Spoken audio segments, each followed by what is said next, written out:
इस अध्याय में वैशाख की अक्षय तृतीया और द्वादशी की महत्ता, द्वादशी के पुण्यदान से एक कुतिया के उद्धार का वर्णन किया गया है। श्रुतदेव जी कहते हैं, जो मनुष्य अक्षय तृतीया को सूर्योदय काल में प्रातः स्नान करते हैं और भगवान विष्णु की पूजा करके कथा सुनते हैं, वे मोक्ष के भागी होते हैं। जो उस दिन श्री मधुसूदन की प्रसन्नता के लिए दान करते हैं, उनका वह पुण्यकर्म भगवान की आज्ञा से अक्षय फल देता है। वैशाख मास की पवित्र तिथियों में शुक्ल पक्ष की द्वादशी समस्त पाप राशि का विनाश करने वाली है। शुक्ला द्वादशी को योग्य पात्र के लिए जो अन्न दिया जाता है, उसके एक एक दाने में कोटि कोटि ब्राह्मण भोजन का पुण्य होता है। शुक्ल पक्ष की एकादशी तिथि में जो भगवान विष्णु की प्रसन्नता के लिए जागरण करता है, वह जीवन मुक्त होता है।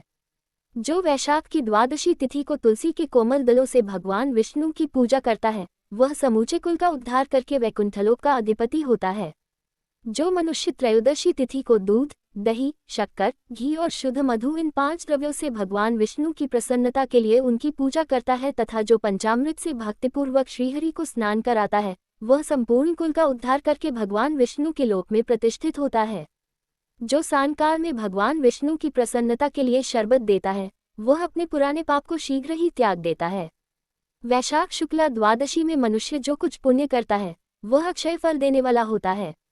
प्राचीन काल में काश्मीर देश में देवव्रत नामक एक ब्राह्मण थे।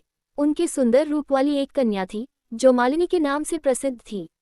ब्राह्मण ने उस कन्या का विवाह सत्यशील नामक बुद्धिमान द्विज के साथ कर दिया। मालिनी कुमार पर चलने वाली पुंजचली होकर स्वच्छंदता पूर्वक इधर उधर रहने लगी।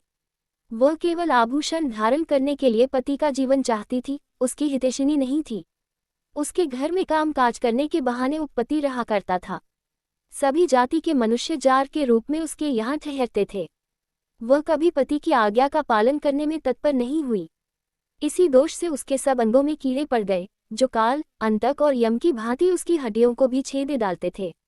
उन कीड़ों से उसकी नाक, जिह्वा और कानों का उच्छेद हो गया, स्तन तथा उंगलियां गल गईं, उसमें पंगुता भी आ गई। इन सब क्लेशों से मृत्यु को प्राप्त होकर वह नरक की यातनाएं भोगने लगी। 1,50,000 वर्षों तक वह तांबे के भांड में रखकर जलाई गई। 100 बार उसे कुत्ते की योनि में जन्म लेना पड़ा। तत्पश्चात सौवीर देश में पद्मबंधु नामक ब्राह्मण के घर में वह अनेक दुखों से घिरी हुई कुतिया हुई। उस समय भी उसके कान, नाक, पूंछ और पैर कटे हुए थे। उसके सिर में कीड़े पड़ गए थे और योनि में भी कीड़े भरे रहते थे। राजन, इस प्रकार 30 वर्ष बीत गए। एक दिन वैशाख के शुक्ल पक्ष की द्वादशी तिथि को पद्मबंधु का पुत्र नदी में स्नान करके पवित्र हो भीगे वस्त्र से घर आया। उसने तुलसी की वेदी के पास जाकर अपने पैर धोए। दैवयोग से वह कुतिया वेदी के नीचे सोई हुई थी। सूर्योदय से पहले का समय था। ब्राह्मण कुमार के चरणोदक से वह नहा गई और तत्काल उसके सारे पाप नष्ट हो गए। फिर तो उसी क्षण उसे अपने पूर्व जन्मों का स्मरण हो आया।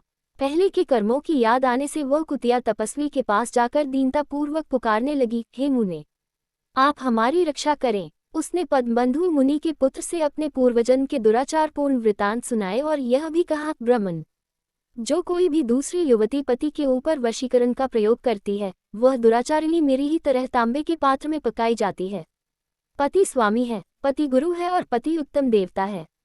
साध्वी स्त्री उस पति का अपराध करके कैसे सुख पा सकती है? पति का अपराध करने वाली स्त्री सैकड़ों बार तिर्यग्योनि पशु पक्षियों की योनि में और अरबों बार कीड़े की योनि में जन्म लेती है। इसलिए स्त्रियों को सदैव अपने पति की आज्ञा पालन करनी चाहिए। ब्राह्मण, आज मैं आपकी दृष्टि के सम्मुख आई हूँ। यदि आप मेरा उद्धार नहीं करेंगे तो मुझे पुनः इसी यातनापूर्ण घृणित योनि का दर्शन करना पड़ेगा। अतः विप्रवर, मुझ पापाचारिणी को वैशाख शुक्ल पक्ष में अपना पुण्य प्रदान करके उबार लीजिए।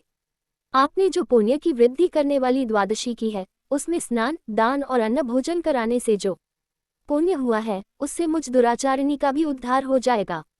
महाभाग, दीनवत्सल, मुझ दुखिया के प्रति दया कीजिए। आपके स्वामी जगदीश्वर जनार्दन दीनों के रक्षक हैं। उनके भक्त भी उन्हीं के समान होते हैं। दीनवत्सल, मैं आपके दरवाजे पर रहने वाली कुतिया हूँ। मुझ दीना के प्रति दया कीजिए, मेरा उद्धार कीजिए। अंतर में मैं आप द्विजेंद्र को नमस्कार करती हूँ। उसका वचन सुनकर मुनि के पुत्र ने कहा, कुतिया, सब प्राणी अपने किए हुए कर्मों के ही सुख दुख रूप फल भोगते हैं। जैसे सांप को दिया हुआ शर्करा मिश्रित दूध केवल विष की वृद्धि करता है, उसी प्रकार पापी को दिया हुआ पुण्य उसके पाप में सहायक होता है। मुनि कुमार के ऐसा कहने पर कुतिया दुख में डूब गई और उसके पिता के पास जाकर आर्तस्वर से क्रंदन करती हुई बोली, पद्मबंधु बाबा, मैं तुम्हारे दरवाजे की कुतिया हूँ। मैंने सदा तुम्हारी जूठन खाई है। मेरी रक्षा करो, मुझे बचाओ। गृहस्थ महात्मा के घर पर जो पालतू जीव रहते हैं उनका उद्धार करना चाहिए, ये वेदवेत्ताओं का मत है। चांडाल, कौवे, कुत्ते प्रतिदिन गृहस्थों के दिए हुए टुकड़े खाते हैं, अतः उनकी दया के पात्र हैं। जो अपने ही पाले हुए रोगादि से ग्रस्त एवं असमर्थ प्राणी का उद्धार नहीं करता वह नरक में पड़ता है, यह विद्वानों का मत है।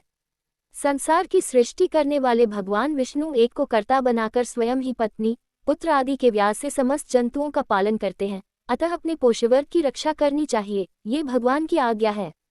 दयालु होने के कारण आप मेरा उद्धार कीजिए। दुख से आतुर हुई कुतिया की यह बात सुनकर घर में बैठा हुआ मुनिपुत्र तुरंत घर से बाहर निकला। इसी समय दयानिधान पद्मबंधु ने कुतिया से पूछा, यह क्या वृतांत है? तब पुत्र ने सब समाचार कह सुनाया। उसे सुनकर पद्मबंधु बोले, बेटा, तुमने कुतिया से ऐसा वचन क्यों कहा? साधु पुरुषों के मुंह से ऐसी बात नहीं निकलती। वत्स, देखो तो, सब लोग दूसरों का उपकार करने के लिए उद्यत रहते हैं। चंद्रमा, सूर्य, वायु, रात्रि, अग्नि, जल, चंदन, वृक्ष और साधु पुरुष सदा दूसरों की भलाई में लगे रहते हैं। दैत्यों को महाबली जानकर महर्षि दधीची ने देवताओं का उपकार करने के लिए दयापूर्वक उन्हें अपने शरीर की हड्डी दे दी थी। महाभाग, पूर्व काल में राजा शिवी ने कबूतर के प्राण बचाने के लिए भूखे बाज को अपने शरीर का मांस दे दिया था। पहले इस पृथ्वी पर जिमूतवाहन नामक राजा हो गए हैं। उन्होंने एक सर्प का प्राण बचाने के लिए महात्मा गरुड़ को अपना जीवन समर्पित कर दिया था।